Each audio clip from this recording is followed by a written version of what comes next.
Welcome back to Getting Started with Windows 2D. This is episode 8, and we're going to title this Mouse Input Episode 2. In this episode, we're going to fix the slowdown that we saw in the previous episode when getting the mouse input. What's really happening is, since if we just look back at the previous episodes, we defined a game loop such that the game loop updates only about 60 times a second, as you can see on the screen here, and we draw at a frames per second of 30. So you can see the problem with this, right? Such that if an input item, the mouse or keyboard, introduces more than 60 events per second, then we're going to have what's overflow of events. So the game loop can't ever catch up until the mouse stops inserting items. And this is the effect you get if that's the case. See, I'm just moving my mouse around. My mouse is stopped, but it's still updating all these events here. It's trying to catch up because the mouse is introducing more than 60 events per second, and that's a bad idea. So we can't really control how many events the mouse introduces. Well, at least I don't know how to in Windows 8. But what we can control is how many times the update loop is called per second. And this is one way to fix the problem is, how about we do 1,000 updates a second? Certainly that should handle a problem, right? But we don't want to do that because we don't want to call the scene to update 1,000 times a second. That's just completely ridiculous. So what we're going to do is we're going to compromise, and we're going to call update if the next event is also a mouse input. I have the line comment out here and you'll see what I mean. So basically, in the loop, the game loop here, we get the input from the input manager, and we check to see if the current scene is not null, and then we update the scene, right?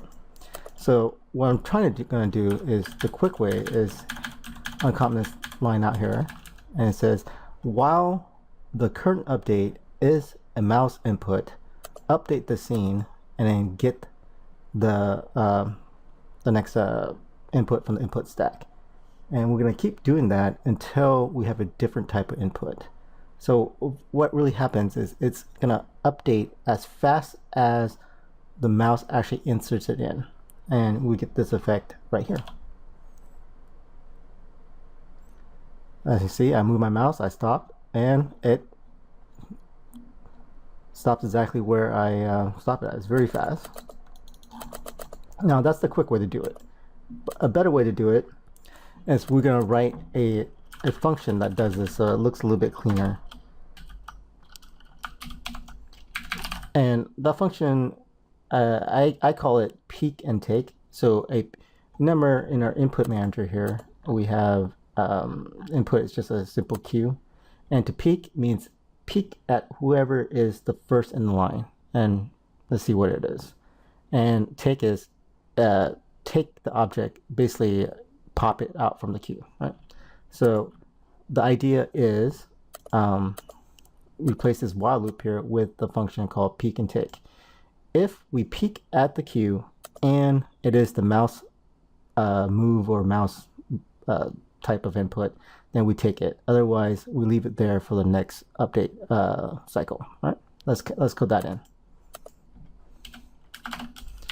Okay. So peek and take, and we want something called type T, and we're going to return, of course, a generic input. Right? So peek and take, a summary in plain English is returns the generic input if the generic input is of type T and it is in front of the queue. Right? That's basically what it comes down to. Now,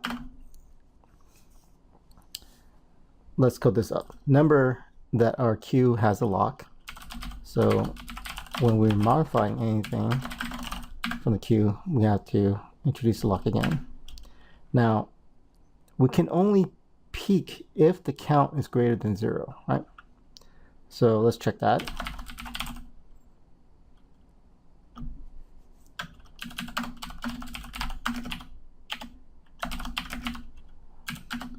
And if it doesn't have anything in it, just return null. All right, now we know there's something in it. So let's get the very first item. Peek the very first item. So,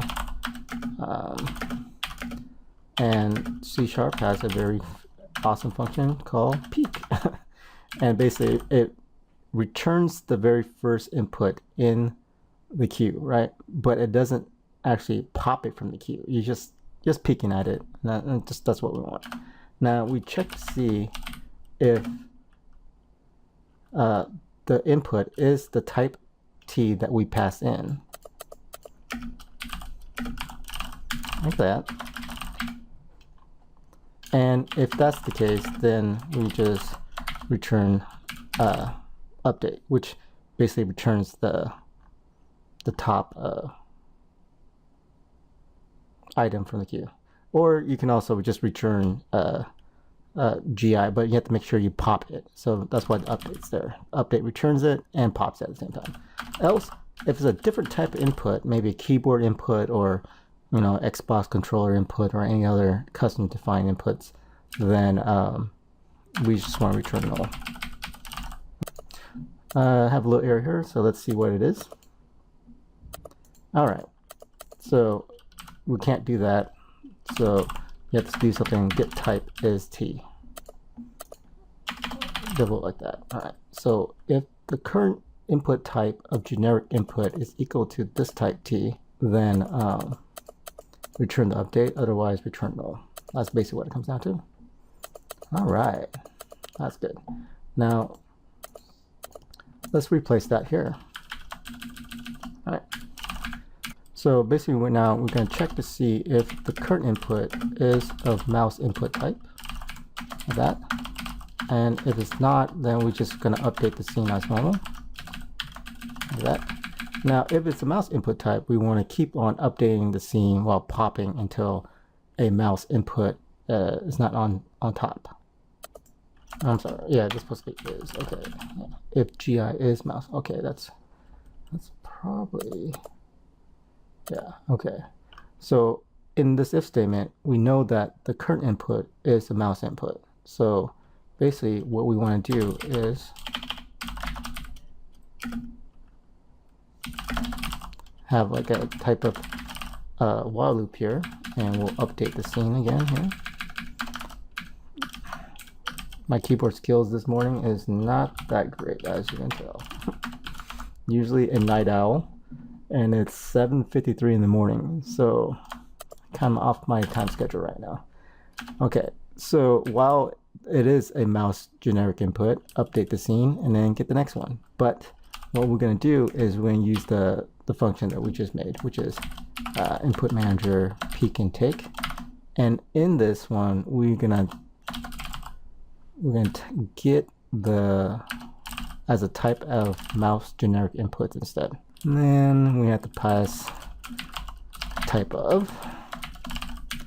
All right. Now let's see if it does what we want. And there you go. It stops exactly where we want, and it looks a lot cleaner than that simple while loop. Okay. And the button still works. This is perfect. All right.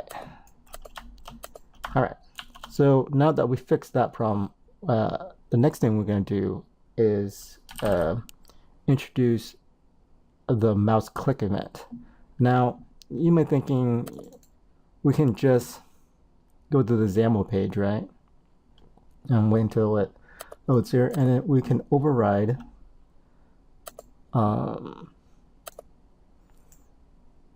this tap event here, which is basically the mouse click, but we're gonna handle the click event ourselves. We're gonna do this from scratch, and if you're watching this video, you probably will like it. But if you wanted the easy way, then you can just override this, but it's gonna cause some conflicts going on the engine in the future. So we'll handle everything inside the game loop instead, okay?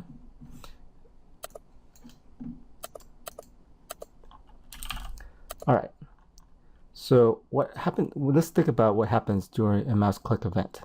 A mouse click event is basically when the user has the mouse down, and while the mouse is down, he releases the button.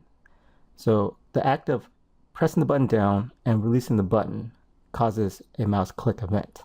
And that's what we're going to emulate today.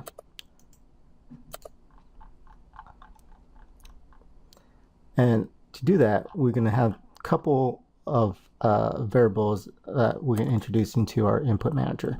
And of course is basically a Boolean variable called is mouse down. Right? That's simple.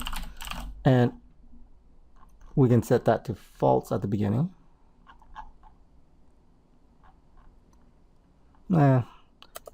If you're using C# 6.0, I think you can do it like this. But I know that the Boolean default value is false already, so you don't have to worry about that. Now, we set this to true when we get a mouse down event, and we set that to false when we get a mouse up event. All right, so let's do that. So to do that, we're going to modify this simple update function to do more complicated handling. So let's do that, right?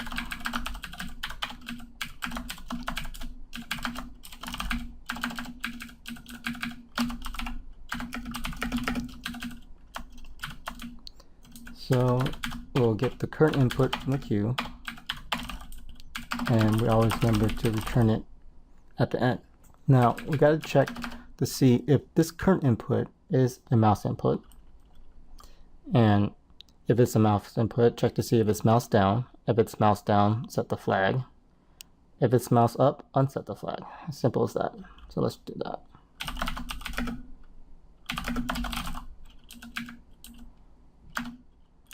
Okay. Now we're going to cast that.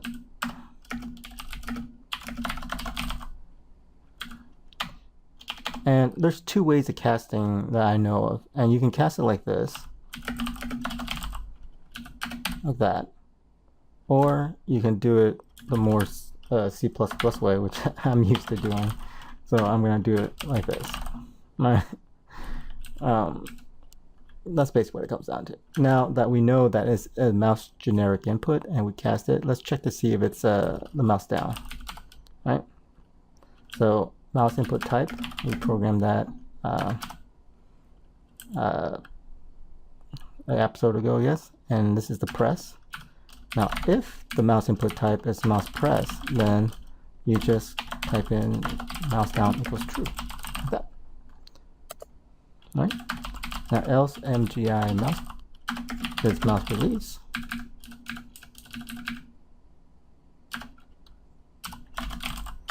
Yeah.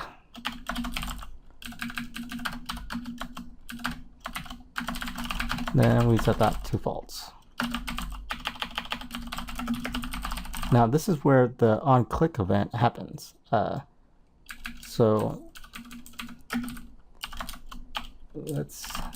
Now if the mouse is already down when a mouse release gets fired, that means that they click the mouse. As simple as that. Now so we check that. If the mouse down like that, then to do right now fire the click event, and we'll do that in just a bit once we verify that this is working here. All right, so is mouse down is going to be false after this, and it's true here. Okay, now let's put that is mouse down status on the screen so we know that our page is working. So in our generic scene, let's modify some debug properties here. Is mouse down, right? And we're going to draw it here, right? we call this mouse down MD. And remember, since the input manager is global, and for now, I forgot to make this public. So public. Now let's do this again.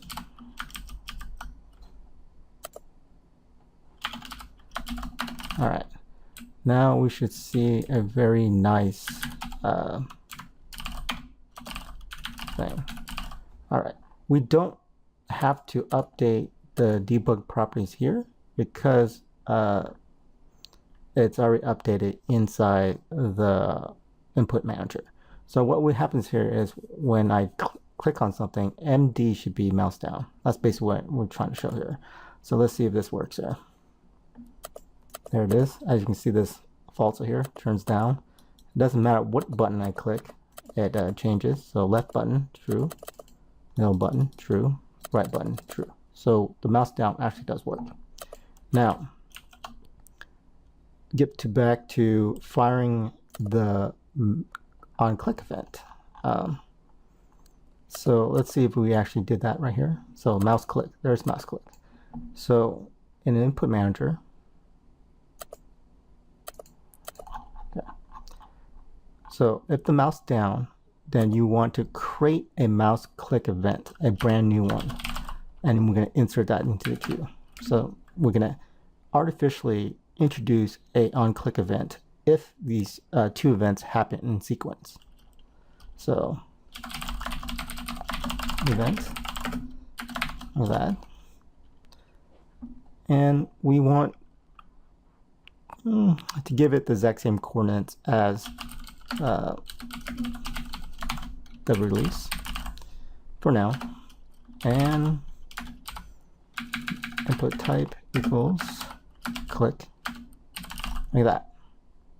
All right, and what we want to do is immediately add it to the input manager.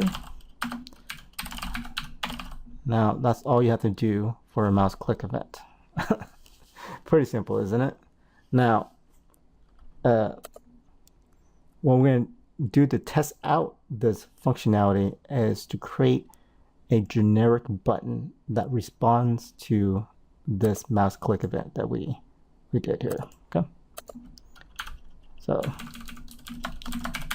when you download the source code, I will have this extremely commented out. So if you don't want to watch the video again, or you're getting lost, just read the comments.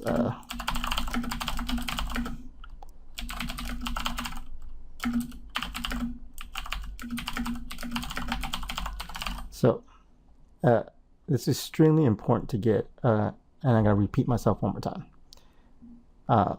While processing the input queue, if it is a mouse press button, flag it. The next time I go around, if it's a mouse release, if the mouse was already down and they release it, then add in a mouse click event into the input queue artificially. Yep, that's as simple as that to handle the mouse click event. Okay, now you can imagine what a double click, right, is. Well, you get a flag for double click, and if mouse click event already happens, you check to see if a click flag is there, and then you fire a double click. It's that simple. I know that sometimes programming can be this big, huge mess, but when you break it down to small pieces, it gets very, very simple. All right, so the next thing we do, like I said, we're just gonna create a button that responds to this, right? So let's create a button. And since this is our first object that we're going to create that we can reuse over and over again, we should have a folder for it. So I'm going to create a new folder here, add new folder, and I'm going to call this GUI for graphic user interface elements, right? And in there, I'm going to add in our new button, which is going to be a class, and I'm going to call this our gaming library is called Chubasaurus gaming library. So CGL_button, right? That's it. Now we have a button. See this? A button is basically a generic item. Okay. I gotta have the correct namespace, of course. What's the namespace? It's Chubasaurus. Okay. Alright, so this comes from a generic item, right? And we're gonna have to override the draw and the update function. So let's go, just go here, and here's the override, and here's the override, right? So let's take, actually I'm not gonna cut and paste. We're gonna do this by hand so we can get some practice. So the update function takes a time span and a generic input, okay? But we want to override it. We don't want to use the base class. So basically it comes public override void, I think, update, something like that. Right? And time span dt and generic for GI. Is that how you do it?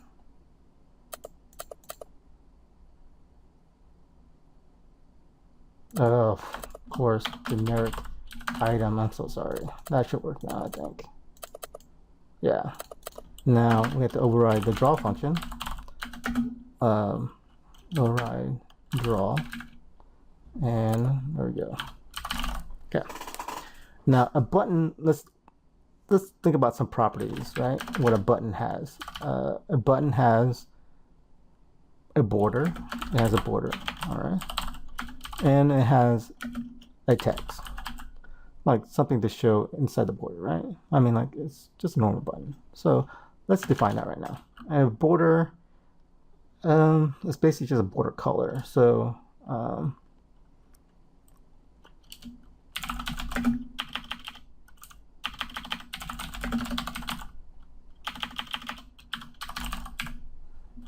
all right, so the color is I think it's like Windows GD, no, UI or something. Yeah, something like that. So public color, border color, right? Like that. And text will be just a string. All right. Pretty simple.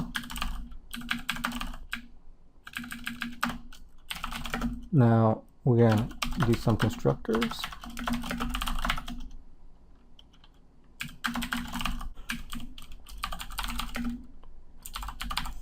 All right, so text and yeah. Okay, yeah. So then let's set the text here to whatever they put it. And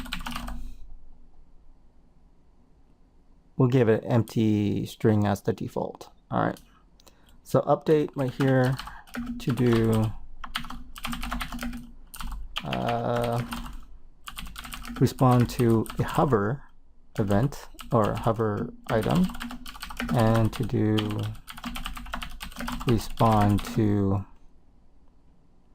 the mouse click event, right? That we made just a while ago. So to draw this button is pretty simple. I haven't done drawing in a while, so like that, you draw the rectangle, and you need a new rectangle here. All right, that's just, and then the color, which is just our border color, right? And by default, I'm gonna have the border color be, I wonder if I can do this, yeah, just be white, colors that white, or something like that, right? Okay. Now we're gonna add that to our generic scene as well. So let's do that.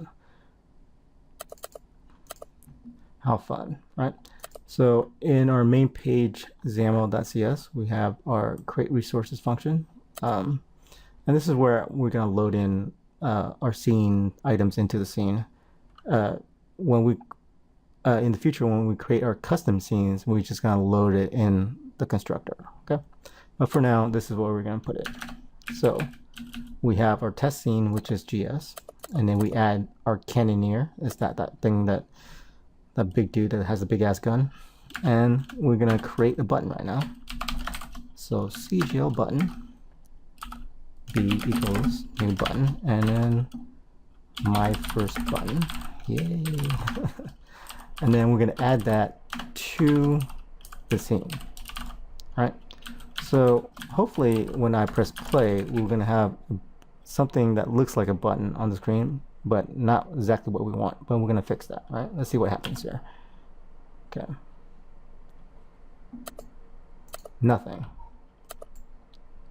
And we have an error here. Okay.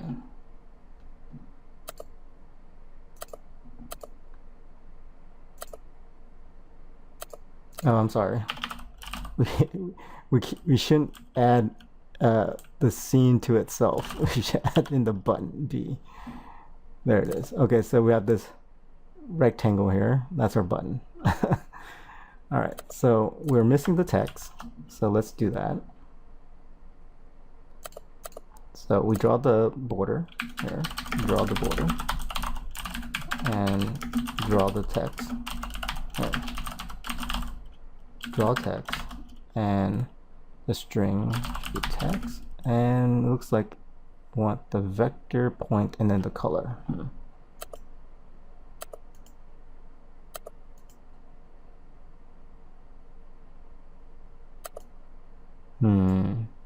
Oh, that's what I want. I want this rectangle. Okay, so we're gonna make a test rectangle of this sucker right here.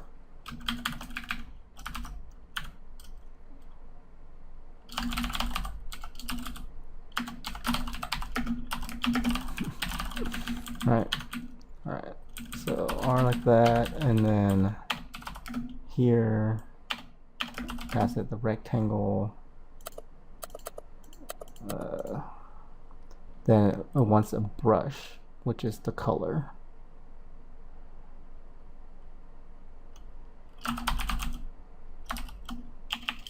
And then it wants a text format. Is there any? This is a little bit better. It just wants color here. So we're gonna keep this white now. Let's go for red for now. And it wants a canvas text format. All right. Let's see what that really is.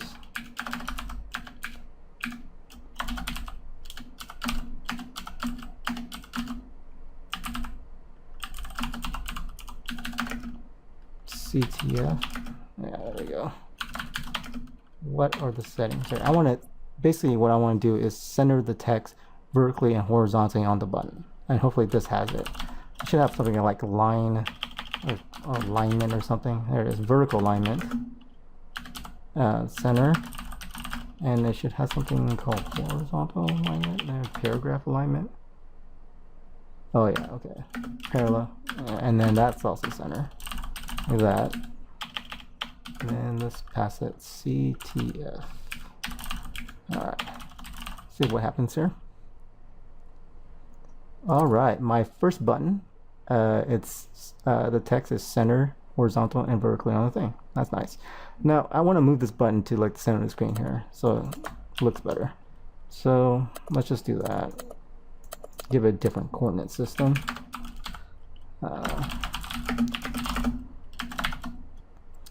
Let's go 400, 400, and in the future I need a function that's way more user-friendly than this. So we're gonna have this as 250 and the height of 50, and then we're gonna set our size to new size here.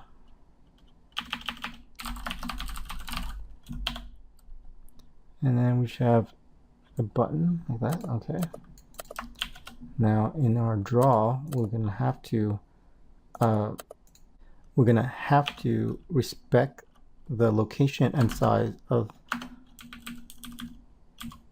the object. So X location, Y size, width, and size height.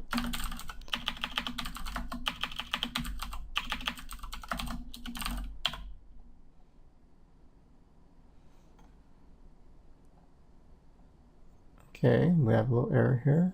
It seems our button is not respecting one of our values, and it is the width and then the height. Of course, there's a little error here. Let's fix that, and let's see what it looks like now.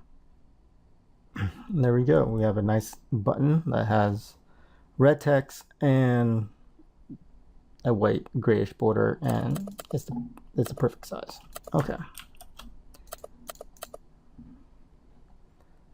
Now, a button needs to respond to when the mouse is over it, right? So let's do that right now. So to do a hover, to detect if the mouse is hovering with a button, it's basically you're going to respond to the mouse movement and check the coordinates of the mouse it's inside the box. Okay, let's do that. So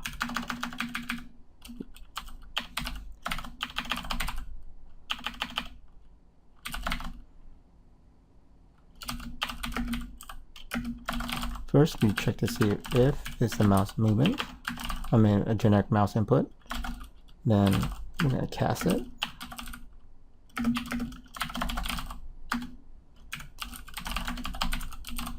And then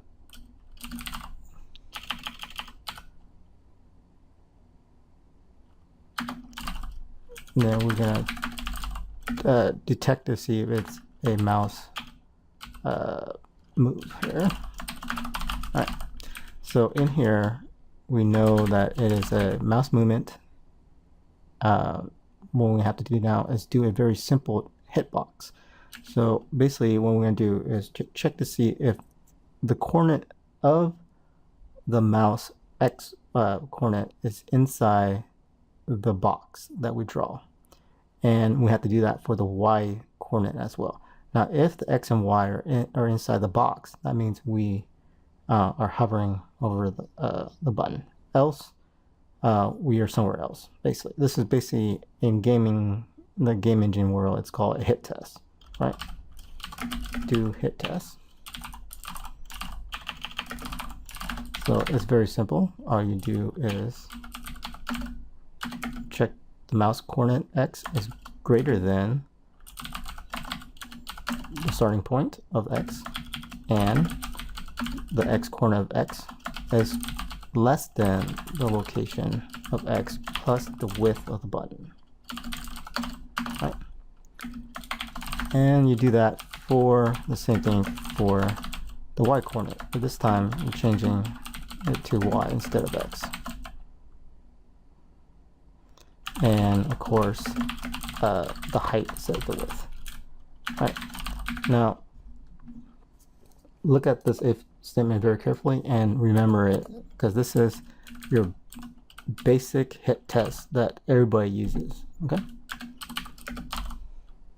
now that we are over the button, we want to set maybe a status variable to draw it as a different border color, right?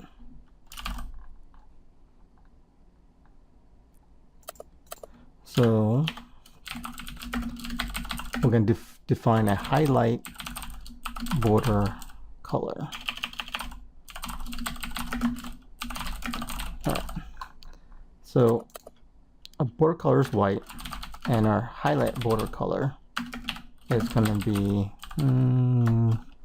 let's go for lime. and bright, some type of bright green, right? Like that.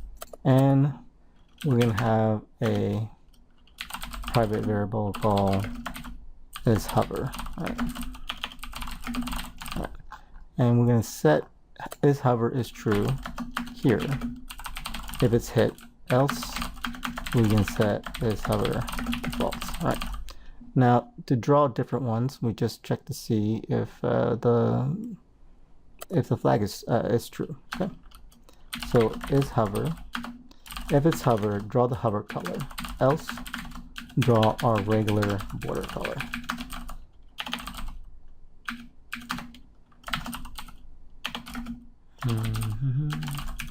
All right. So if the mouse is hovering over the button, draw the border in a different color. Else, just draw the regular border. All right. Let's see what this looks like. There it is. I'm out and I'm in. Out, in, out, in. All right. So responds it perfectly well, as you can see. Now, the next thing we want to do is the button should respond to a click event, because that's what a button is, right? You click on it and it does something, it takes you some other page. So there's two ways of doing it. And then the first way is to just do it just like the mouse move right here. So case mouse input type equals mouse click, like that. Then we do something with it. We will change the text or something, right? Click, something like that. And then it should draw a click if we click on the button. So let's see if that actually works. Let's see me clicking it. There it is. Clicked and change the text. So it does respond to the mouse click event correctly. Now imagine if we have like our title scene. I'm giving it away, but that's episode 9. The next episode is we're going to create a title scene with a couple buttons on it, and start a new game, the high score, the credit button, and each of these buttons would do a certain thing, which is if they click on the high score, then you do a scene switch to the high score scene, display that. If they click on the credit button, then it takes them to a different scene which shows the credits. And this is what is going to happen here.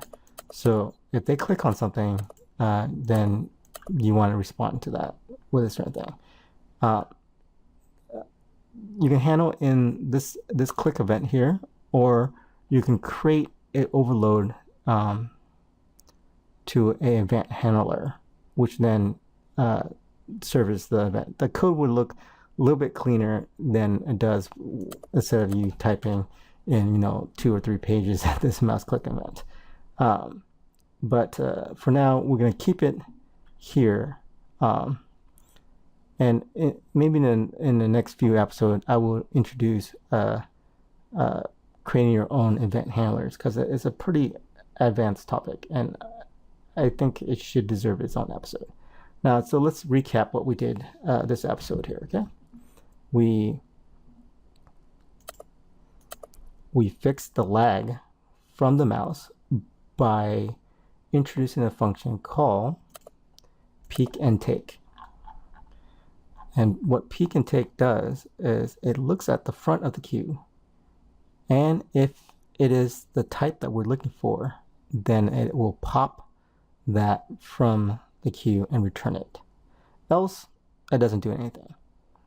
Now we use that in our game loop here, such that if the current event is a mouse input, we immediately take it, update. And if the next event is a mouse input, we immediately update again. We keep doing that until there's no events, or the next event on the queue is not a mouse event. That solves our lag issue because it will update as fast as the mouse input comes in. And the next thing we did is we actually created a brand new item based off a generic item here. And that's basically our button.